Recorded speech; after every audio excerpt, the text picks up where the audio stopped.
Star Wars Unlimited enthusiasts, welcome to round 3, the final round of April 30th Star Wars Unlimited Locals Night over at Valkyrie Vault in Brownsburg, Indiana. If you guys are looking for a place to play some Star Wars Unlimited, check out Valkyrie Vault in Brownsburg, Indiana. Thursday night, 6 p.m. $5 entry. And for the final round, we got more Poe Yellow, but this time it's Poe Splash Yellow instead of pure yellow. So I'm glad to see my man is repping in the final round against everyone's favorite deck that we've seen multiple times on this channel, Maul LOF Force Blue.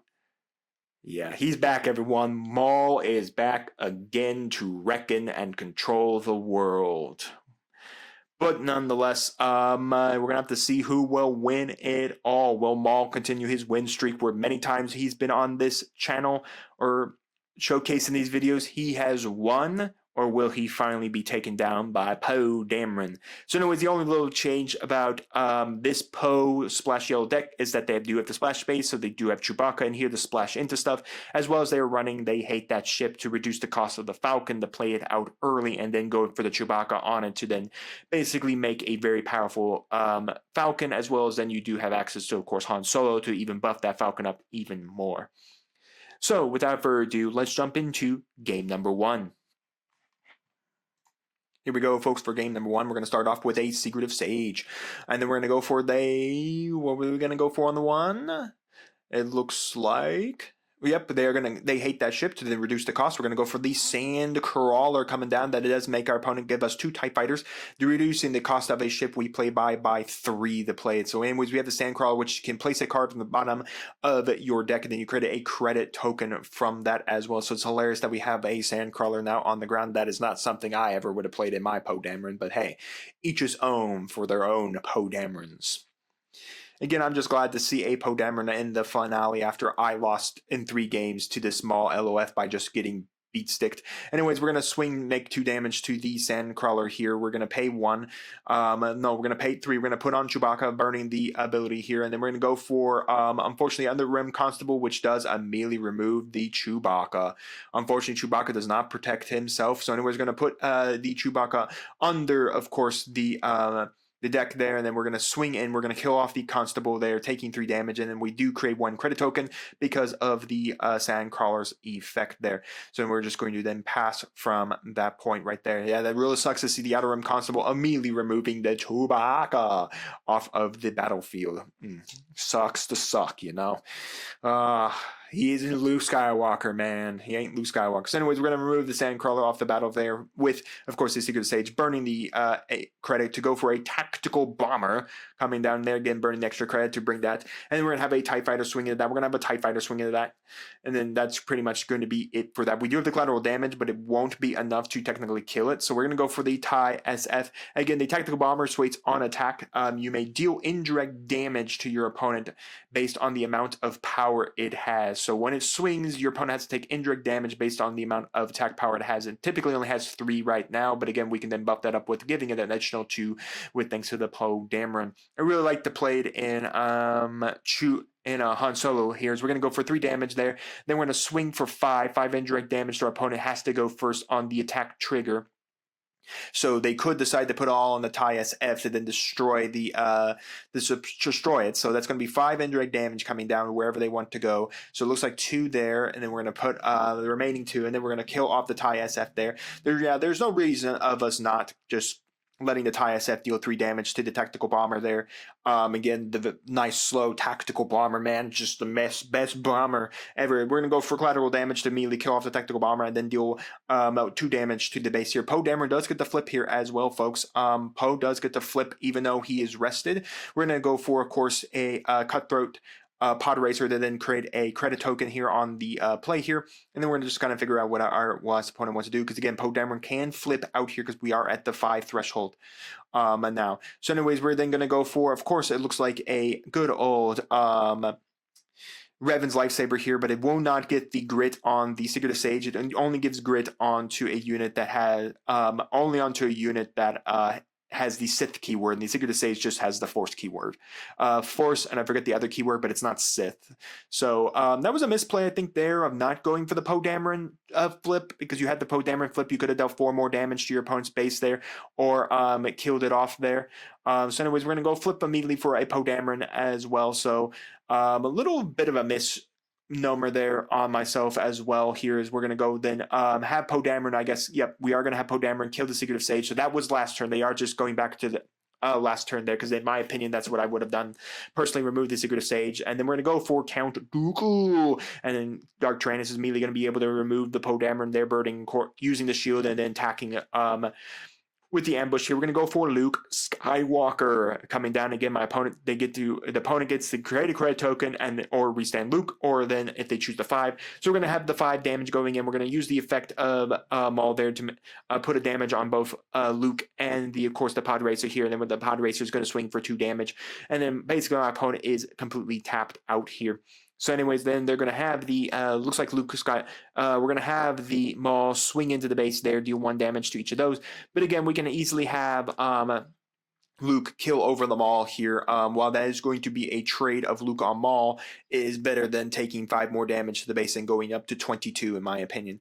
You do have the Cutthroat Pod Racer as well, if absolutely need be for anything, as well as both players are now on 7 here, as we're going to figure out what exactly we want to do here. So we're going to have Luke Skywalker, trade into the Maul here. Again, does come in tap, so you can't just immediately burn Maul's effect again. We're going to go for Dark Tyrannus. Dark Tyrannus is going to kill off, of course, the Cutthroat Pod Racer here to immediately remove it off the battlefield, destroying its shield token as well. As we're going to put down, I have no idea what that is.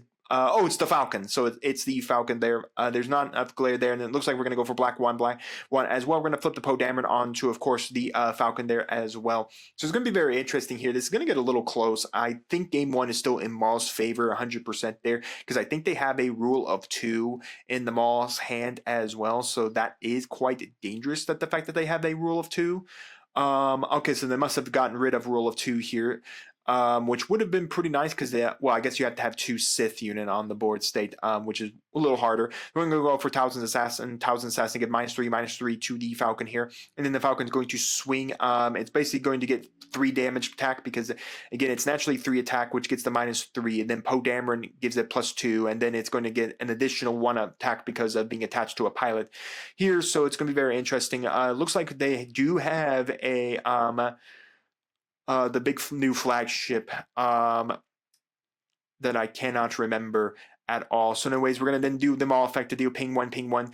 I think you need to pay 1, honestly. Okay, so there comes the new big ship here. The Liberty, there it is. Ugh. The Liberty here coming down as well. So being able to then start resting stuff. We're going to go for Drain Essence to deal 3 damage. That's immediately going to kill off the Falcon and popping Poe back onto the ground there. And then Maisley passing that one with the Liberty. Again, the Liberty I don't think is going to be all that much helpful here. Yeah, it can rest maybe a Dark Tyrannus.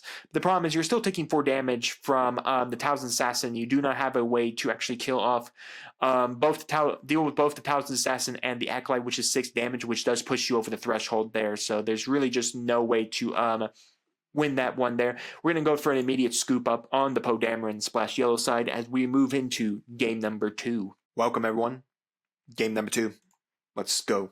So anyways, we're going to start off with a Hate That Ship, and then we're going to put out the Falcon for a reduced cost of 1, putting in 2 TIE Fighter tokens, of course, on our opponent's side of the board. It's a very neat card here. So we're going to go for the pay 1 to then put a Poe Dameron under the Falcon there, just helping buff it up just a little bit more, as we see the Maul is going to go for a 𝐒𝐓𝐀𝐃 Sage to immediately start building up the force. Here's my camera starting to focus and have some really bad glare, so do apologize for the glare and do apologize for the focusing here. Is we're going to go for, of course, whatever we want to. We could splash into a Chewbacca as well. So anyways, we're going to go for Secret Sage, dealing 2 damage and then creating the force here. We're going to go for an ion cannon, which is pretty not that's going to be overly helpful. It does get to rest stuff here, but again, doesn't give a +0. It only gives a +0/+0 to everything. We're going to have a TIE Fighter token swing into the base for 1 damage point there. Then we're going to have the Falcon swing in and then rest up the other TIE Fighter token. And then we're going to see a bunch of damage, and then we're going to kill off one of the TIE Fighter token that got rested, of course, by the ion cannon here. Pretty cool card, if not gonna lie. It's from JTL here. Is that glare is just horrible. Again, apologies for the glare. I was in a different place doing the recording. Had my camera in a different place setting up the recording here. So we're gonna go for a shadow point to burn the force to immediately kill off, of course, the Falcon there. Poe should be rested so that he can't immediately jump to another ship. Need be. So anyways, we're going to go for red 5, and then we're going to swing 2 damage here from, of course, the 𝐒𝐓𝐀𝐃 Sage, creating the force again. Dealing up to 5 damage, so it's a bit quite close, which is not even illegal play right there because of Poe needing to be rested. So that is a completely illegal action there because Poe does come in rested because immediately after he dies off the ship. So anyways, we're gonna have to figure out what we want to do next here. Poe Dameron technically should have paid 1 this turn to flip onto red 5, unless there was a QA that I never read on Poe Dameron that stated that he can flip the turn he gets knocked off a fighter. So anyways, we're going to swing 2 damage, getting the force again. And then we're going to go for they hate that ship to go for a black 1, paying it completely free. Our opponent does get 2 more TIE Fighter tokens, which do not come in ready. Those should have come in rested. Okay, so there's a couple of absolute misplays. No, wait, I think they actually do come in readied. Sorry, no, they do come in absolutely readied. Our opponent creates 2 ready TIE Fighter tokens. So anyways, it looks like that we also put a pilot under the black 1 there, allowing it to trigger its effect. Then we're going to go for the effect of, maybe not the effect of Maul here. And what they want to do, because again, there looks like we are going to go for it. We're going to ping 1 on the black 1 and ping 1 onto red 5, and then we're going to go for Drain Essence to immediately kill off red 5 here, putting Poe Dameron back down to the ground here in the correct position he should be in. Then we're going to go for, of course, knocking out the Chewbacca off of the fighter, off of black 1 there, and yeah, it's just going to basically be pretty much, well, black 1 can still do 1 damage on the attack, which is pretty nice, so that or 1 damage or something on the battlefield there. And again, that's another, I guess.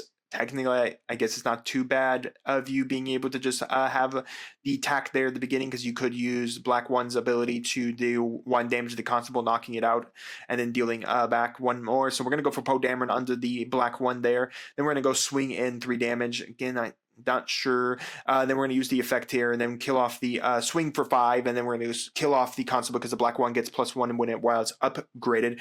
We are going to figure out, we're going to go for potentially...